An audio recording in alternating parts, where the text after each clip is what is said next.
김보경 씨 모실게요.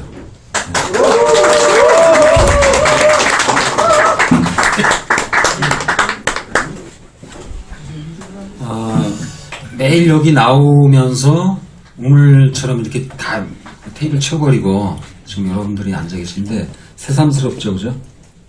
네. 네. 이게 혼자 가만히 책상에 앉아서 생각하면서 뒤져서 쓸 때하고 이렇게 나와서 이 떠드는 게 또 사뭇 달라요. 그래서 누구나 나오면 잠깐 그런 긴장된 느낌을 이제 가질 수밖에 없죠. 책이 조선일보에 꽤 적지 않은 크기로 기사가 이렇게 나가면서 기분이 굉장히 업됐어요. 네, 저는 여러 번 나갔기 때문에 별로 이렇게 나왔구나 그게 어느 신문이든 간에. 근데 어쨌든 반가운 일이기도 하고 즐거운 일이기도 합니다. 근데 저도 그 기사를 봤는데 굉장히 이 담당 기자가 상당한 노하우를 갖고 있는 기자구나 싶었어요. 왜냐면 본질을 맨 앞에부터 얘기 안 하고 맨 뒤에 카드를 꺼내는 거예요. 앞에는 꽤 화려한 이름 되면 알만한 그런 작가들의 이름을 들먹이면서 결국 마지막에는 이 김보경의 낭독은 인문학이다라는 얘기를 하기 위해서 그 앞에 미사여구가 그렇게 많이 나온 것처럼 이렇게 쓰였단 말이죠. 그래서 어쨌든 그게 아마 신문사 입장에서 보면 그 크기면은 광고 단가로 봐도 꽤 나올, 네? 그죠? 네. 돈으로 내도 아마 기백만 원은 내야 그만한 그 자리에 광고. 1,000만 원. 1,000만 원이에요? 1,000만 원 벌고 들어가는 거네? 네. 그래서, 예전에는 아시는 분은 아시겠지만은 국가에서 주는 사식을 먹기도 하고, 이렇게 독수공방을 해본, 수업하러 들어갔던 그런 시간도 있었는데, 처음 책인가요? 네. 그 처음 책 치고는 조금 나이를 먹고 나온 책이어서 그런지 몰라도, 문인들은 보면 일찍, 좀 이른 나이에 데뷔를 하면서, 자기 작품집이라든가 작품이 이 책으로 출간되는 경우들이 왕왕 있기 때문에 그런 거에 비하면 좀 한편으로 보면 늦었다라는 생각도 얼핏 들을 수 있지만 이렇게 늦게 발동 걸리는 사람이 굉장히 오랜 배터리를 가질 수도 있어요. 그 소설 쓰시는 김은 선생 같은 경우도 그렇고요. 그래서 그 소감을 좀 한번 얘기해 주시죠, 이 지인들에게. 이게 일이 점점 커져가지고요. 원래 이러려던 게 아닌데 일이 점점 커져서 어쨌든 공간도 있고 이러다 보니까 일을 행정 처리로 막 이제 하게 됐는데 어쨌든 이게 하여튼 행정이 아니라 이제 하여튼 이게 무슨 에너지가 되고 이렇게 돼서 저도 좀 당황스럽기도 하지만은 어쨌든 다 알만한 분들이고 다 이제 그러시니까 그런데 특히 다른 얘기보다는 제가 사실은 서문을 두 번째 서문을 이제 썼거든요. 그 첫 번째는 서문을 길게 썼어요. 한 서너 페이지를 썼는데 맨 첫 문장이 뭐냐면 문장이 가장 큰 걱정이었다. 이렇게 시작을 해요. 그러면서 그냥 제 얘기를 하죠. 제 얘기를 하는데 어쨌든 이게 책을 내놓고 좌우당간에 책인데 그리고 여기 보십시오. 이 그냥 같은 글을 써도 이런 책들도 많은데 이게 무슨 그런 걸 글이랍시고 써가지고 이렇게 내놓으면 이게 정말 종이도 아깝고 정말 죄송한. 그래서 어쨌든 읽혀야 된다, 좌우간. 그래서 그러면 이게 어떻게 해야 되나, 쇼를 해야 되나, 아무튼 이게 어쨌든 그래도 이제 문장으로 보시는 거 아니겠어요? 그래서 그게 제일 큰 걱정이었습니다, 솔직히. 그 전에 제가 쓴 글의 스타일을 제가 알고 이러는데 그거는 어쩐지 딱딱하고 어쩐지 좀 이상하고 나는 좋은 것 같은데 남들은 얘가 무슨 헛소리 하고 있나 이러니까. 근데 어쨌든 그 문장에 그래도 읽힐 수 있도록 이렇게 된 것은 이제 첫 서문이 다 그건데요. 그 물론 빠지고 새로 들어갔습니다만은 이게 이제 제가 이제 소설을 배우는데요.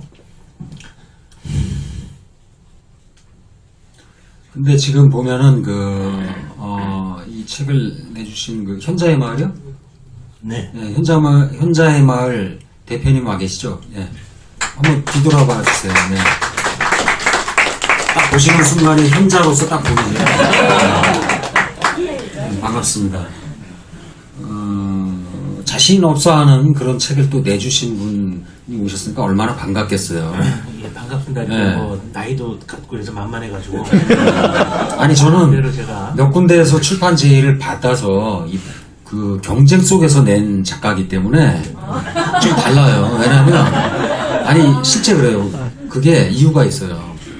이등병의 편지라는 노래가 이 세간에 어떤 이미지를 갖고 있으니까 자기네가 내겠다 서로 이렇게 왔는데 저는 뭐 글을 써서 어떤 그 작가로서 입문을 한 게 결코 아니고 근데 자신이 없는 거죠 제가. 그럼에도 뭐 서로 몇 군데서 이렇게 내겠다 그러니까 고민스럽긴 해요. 근데 오히려 현자의 마을이 숨어있는 어떤 그 보석을 잘 찾지 않았나 싶은 생각이 들어요. 제가 책을 읽고 나서 보니까. 제가 예전에 몇 년 됐는데 동아일보에서 여름에 휴가지에서 읽으면 좋을 책 뭐 이래서 헬렌 리어링 그 책을 소개를 했어요. 근데 그 책들을 모아서 그 원고를 모아서 단행본으로 다시 나온 이제 그런 책도 있는데 물론 제가 읽은 느낌만 저는 뭐 썼습니다만 어쨌든 그 제가 볼 때는 두크로스 회원들과 두크로스라는 이 모임의 힘이 보이지 않게 보이게 그 책을 쓰는데 영향을 주지 않았을까 이런 생각이 들었어요. 아 이게 물론 그 당연하고요. 예. 그 5년 동안 그 도크로스 모임을 이제 이끌어왔다기보다 뭐 저는 처음부터 다 놔버렸으니까요. 그냥 알아서 해라. 뭐 이런 뭐 다 하여튼 원칙도 정하지도 않고 네. 그냥 맘대로 해라. 뭐 나도 맘대로 하고 싶으니까 뭐 이렇게 해서 시작을 했어요. 그래서 어쨌든 그게 힘이 됐는지 어쨌든 모르는데 어쨌든 5년을 끌고 왔어요. 근데 두껍거나 어려운 책이었는데 읽다 보니까 조금 쉬워지고 나중에 보니까 두껍거나 어려운 책을 읽은 사람이 없는 거예요 주변에. 그러니까 회원들이 자기도 모르게 뭔가 약간 잘난 체하기 좋죠. 약간 좀 그런 것들이 자부심 쫙 생기니까 뭐 그런 걸 봤어요. 그래서 제가 원래 관찰을 하고 있다가 또 관찰기를 쓴 거죠. 예, 근데 그 재미가 일단 좋았고 그래서 그 체험기로 이제 썼는데 낭독 뭐 이런 책이 의외로 없어가지고 없어요. 거의 없을 거예요. 충고를 받은 것 같고요. 또 이게 뭐 하여튼 그렇게 됐습니다. 아니 꼭 제 생각에는 네. 그 대기가 아주 좋아요. 낭독하고 인문학이라는 게. 이 인문학이라는 아이디어는 누가 내신 거예요? 현자의 마을에서 나왔겠죠. 여기서 이제 몇 명이 그 구수 이렇게 그냥 뭐 막 떠들고 놀다가 술 먹고 객기 부렸어요. 술 먹고 막 그러다가 어떤 친구가 그러면 낭독은 입으로 하는 문학이네 이렇게 하니까 옆에 주섰네 그러면. 저 김지훈이라고 김지훈이 옆에 있다가 네. 박수 한번 주시죠. 그럼 낭독은 인문학이다.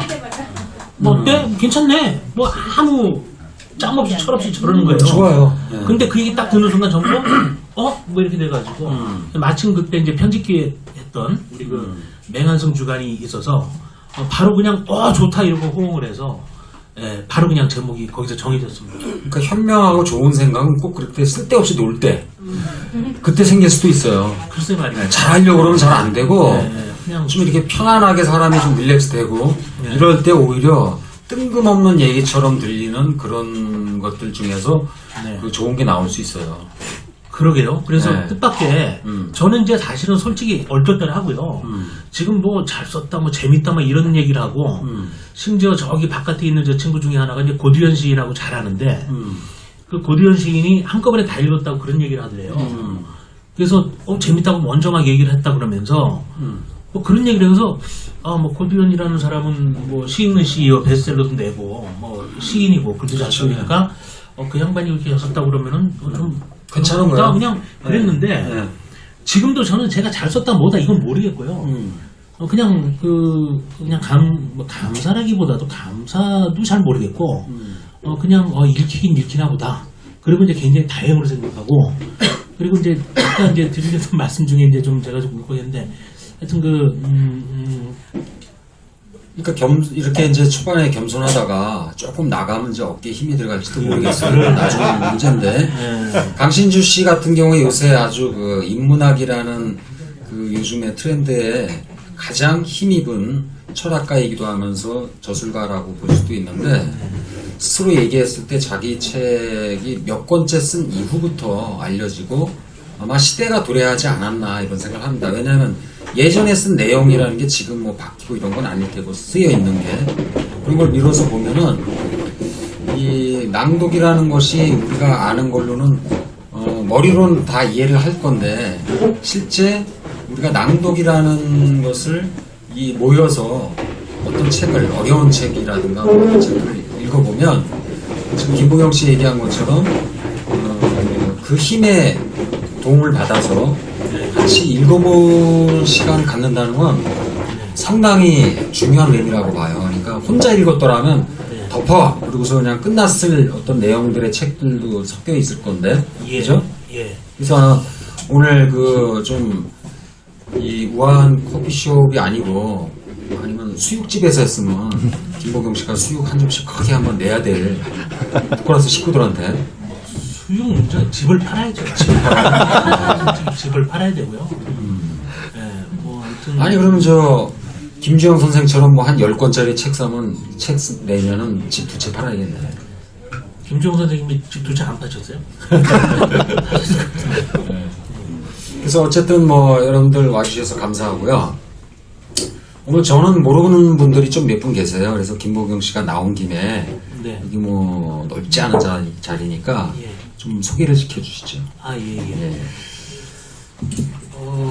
일단 저기 오늘 그 출판사